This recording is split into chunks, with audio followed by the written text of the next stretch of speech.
So hello and welcome everyone to YouTube channel formula machine. तो आज की video में हम बात करने वाले हैं री अटेम्प्ट एग्जाम के बारे में, क्योंकि आपका क्वालिफायर्स का एग्जाम खत्म हो चुका है और क्वालिफायर्स के रिजल्ट्स भी आ चुके हैं। तो बहुत सारे स्टूडेंट्स के मन में एक डाउट था कि भैया हमें री अटेम्प्ट एग्जाम कब देना है, क्योंकि हमारा क्वालिफायर्स एग्जाम क्लियर नहीं हो पाया है। तो आज की वीडियो में हम यही देखेंगे कि री अटेम्प्ट एग्जाम आपको कब देना है, री अटेम्प्ट एग्जाम की आपकी फीस क्या होगी, सिलेबस क्या होगा री अटेम्प्ट एग्जाम का आपका, ओके, री अटेम्प्ट की आपको प्रिपरेशन कैसे करनी है। क्योंकि देखिए यहाँ पे मैं बहुत सारे आपके लिए डाउट्स लिख के लाया हूँ, तो अप्रॉक्स यहाँ पे 7 to 8 डाउट्स हैं, तो इसमें भी आपका कहीं ना कहीं डाउट लाई कर रहा होगा। तो आज की वीडियो में हम इन पूरे डाउट्स के ऊपर में एक डिस्कशन करने वाले, मैं आपको एक एक करके इन सारे डाउट्स का एक क्लियर आंसर दूंगा, जिससे कि आपको री अटेम्प्ट एग्जाम में बहुत ज्यादा हेल्प मिलेगी। ओके, तो चलिए इस वीडियो को हम स्टार्ट करते हैं। आइए हम फर्स्ट डाउट अपने स्टार्ट करते हैं। फर्स्ट डाउट है हमारा, हु कैन गिव री अटेम्प्ट एग्जाम। तो पहला जो स्टूडेंट्स के मन में एक डाउट आता है कि भैया हम क्वालिफायर्स में पास तो नहीं हुए हैं, तो री अटेम्प्ट एग्जाम हम कब दे सकते हैं, कौन कौन से स्टूडेंट्स दे सकते हैं। तो री अटेम्प्ट एग्जाम देने के लिए रूल बहुत ही सिंपल है। अगर आप किसी भी सब्जेक्ट में फेल हुए हैं, ओके, क्योंकि आपके 4 सब्जेक्ट से क्वालिफायर्स एग्जाम में इंग्लिश 1 हो गया, मैथ्स 1 हो गया, स्टैट्स 1 हो गया और आपका सीटी, तो किसी भी एक सब्जेक्ट में अगर आप फेल हैं तो आप री अटेम्प्ट एग्जाम दे सकते हैं।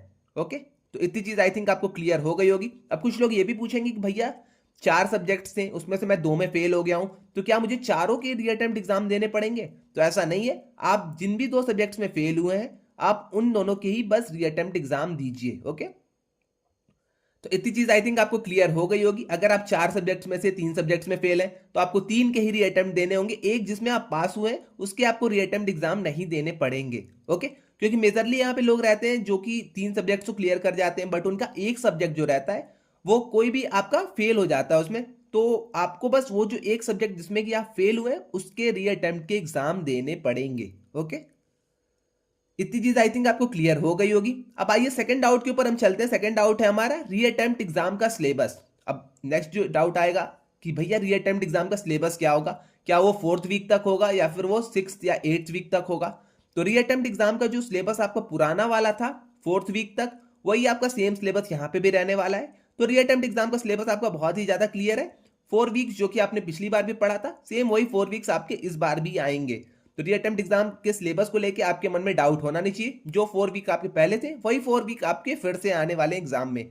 ओके, तो री अटेम्प्ट एग्जाम का सिलेबस आई थिंक आपको क्लियर हो गया है। री अटेम्प्ट एग्जाम का सिलेबस फर्स्ट से लेके 4 वीक तक वही सेम रहने वाला है। अब कुछ लोग का डाउट आएगा री अटेम्प्ट एग्जाम की, भैया फीस क्या होगी? अगर हम एक सब्जेक्ट में फेल हैं तो हमें फीस अलग देनी पड़ेगी या फिर हमें चारों सब्जेक्ट्स की फीस देनी पड़ेगी? तो उसका डाउट मैं यहाँ पे एक बार आपको दिखा के ये हैंडबुक क्लियर कर देता हूँ। तो देखिए, अगर आप री अटेम्प्ट एग्जाम दे रहे हैं तो जनरल कैंडिडेट्स और ओबीसी वाले कैंडिडेट्स जो हैं उनकी फीस आपकी 1500 रुपीज होने वाली है। अब आप यहाँ पे एक सब्जेक्ट के री अटेम्प्ट एग्जाम दीजिए या फिर चारों सब्जेक्ट्स के दीजिए, मैटर नहीं करता है, बट आपकी जो फीस होने वाली है वो 1500 रुपीज होने वाली है री अटेम्प्ट एग्जाम की।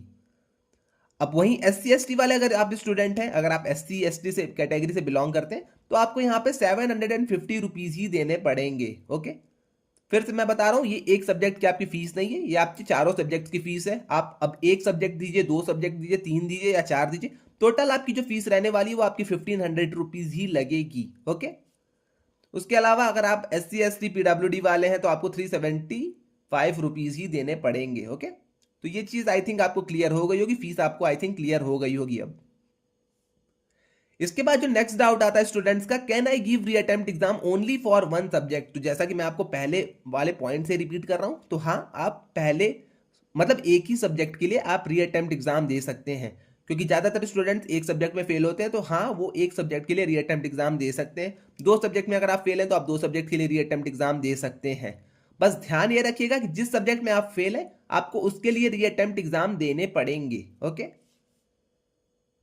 इसके बाद अब आइए नेक्स्ट वाले अपने डाउट के ऊपर आते हैं। नेक्स्ट वाला डाउट हमारा, री अटेम्प्ट एग्जाम की डेट्स। तो ये एक बहुत ही मेजर डाउट रहता है, तो आइए मैं इसको भी यहाँ पे आपको क्लियर कर देता हूँ। तो देखिए, अगर आप फेल हो जाते हैं क्वालिफायर्स में, क्योंकि देखिए 4 वीक तक आपको सिलेबस पढ़ाया जाता है, 4 वीक तक सिलेबस पढ़ाने के बाद आपका क्वालिफायर्स का एग्जाम होता है। तो क्वालिफायर्स एग्जाम में अगर आप फेल हो गए हैं तो आपको फिर से 4 वीक का टाइम मिलेगा और at the end of 8th week आपका फिर से एग्जाम होगा।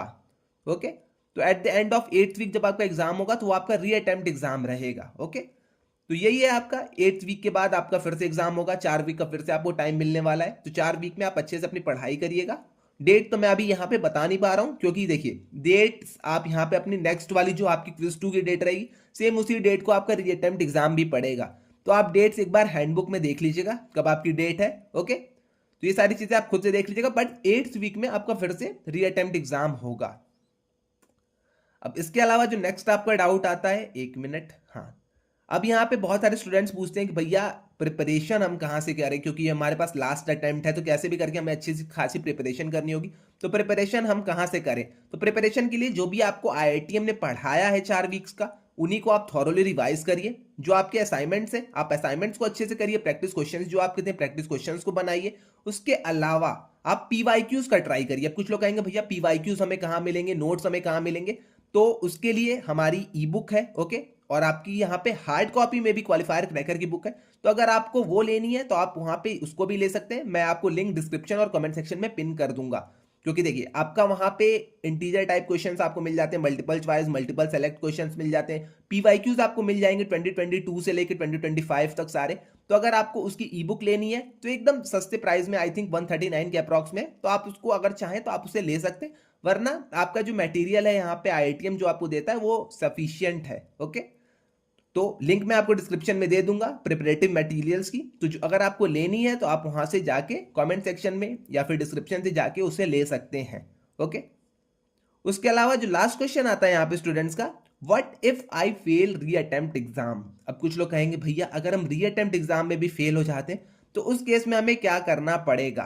तो रीअटेम्प्ट एग्जाम में अगर आप फेल हो जा रहे हैं तो मैं तो आपको सिंपली सजेस्ट करूंगा कि आप नेक्स्ट टर्म के लिए फिर से अप्लाई कर दें। जैसे इस टर्म में आप रीअटेम्प्ट एग्जाम में भी फेल हो जा रहे हैं तो आप कुछ ना करिए, आप फिर से नेक्स्ट वाले टर्म के लिए अप्लाई कर दीजिए। ओके, नेक्स्ट वाले टर्म के लिए आप जब अप्लाई करेंगे तो आपका फिर से वहां पे फ्रेश रजिस्ट्रेशन होगा। फ्रेश रजिस्ट्रेशन के बाद आपका अलग से फिर से, मतलब उसी टाइम आपका जब क्वालिफायर्स एग्जाम होगा तो उसी टाइम आपका अभी क्वालिफायर्स एग्जाम हो जाएगा। ओके, तो अगर आप रीअटेम्प्ट एग्जाम में भी फेल कर जाते हैं तो आप सीधे, मैं तो अपने यही सजेस्ट करूंगा अपने तरफ से कि आप फिर से फ्रेश रजिस्ट्रेशन कर दीजिए। फ्रेश रजिस्ट्रेशन करने के बाद आप सीधा जाके अगला वाला जो अपना टर्म है, लाइक जैन वाला जो अपना टर्म होगा, उसमें आप रजिस्ट्रेशन करके आराम से क्वालिफायर्स एग्जाम नेक्स्ट वाले टर्म में दे दीजिएगा। ओके, तो इतनी चीज आई थिंक आपको क्लियर हो गई होगी। प्रिपरेशन से रिगार्डिंग में मैंने आपको बता दिया है। हमारे पास क्वालिफायर्स क्रैकर की बुक है। ओके, उसके अलावा हमारे पास क्वेश्चन बैंक है जिसमें कि आपके बहुत सारे क्वेश्चन है, 200+ क्वेश्चन आपके हैं। तो आप ये दोनों चीजें ट्राई कर सकते हैं एक बार, अगर आपको प्रिपरेशन को अपनी बूस्ट करना है। वरना आपका जो असाइनमेंट्स रहते हैं, प्रैक्टिस क्वेश्चन रहते हैं, आपके मॉक्स रहते हैं, वो सारी चीजें सफिशियंट रहती हैं। ओके, अब आई थिंक इतने सारे आपको रीअटेम्प्ट से रिगार्डिंग आपके डाउट्स क्लियर हो गए होंगे। इसके अलावा अगर आपके कोई भी डाउट्स आते हैं, आपके माइंड में कोई भी डाउट्स आते हैं, तो आप आके कमेंट सेक्शन में मुझसे पूछ सकते हैं। और हाँ, अगर आपने अब तक व्हाट्सएप डिस्कशन ग्रुप नहीं ज्वाइन किया तो व्हाट्सएप डिस्कशन ग्रुप आप ज्वाइन कर लीजिएगा। लिंक मैं आपको कमेंट सेक्शन में भी पिन दे दूंगा और आपको मैं लिंक डिस्क्रिप्शन में भी दे दूंगा। तो आज के लिए बस इतना ही रहने देते हैं। अगर आपको कोई भी और डाउट आते हैं तो आप चैनल को सब्सक्राइब करके जाइएगा और आके मुझे इंस्टा पे एक बार डीएम कर दीजिएगा अगर आपको कोई पर्सनल उस तरह के डाउट्स आते हैं देन। ओके, तो आज के लिए बस इतना ही। चैनल को सब्सक्राइब नहीं करा है तो चैनल को सब्सक्राइब करते जाइएगा। मिलते हैं नेक्स्ट वीडियो में। Till then bye bye.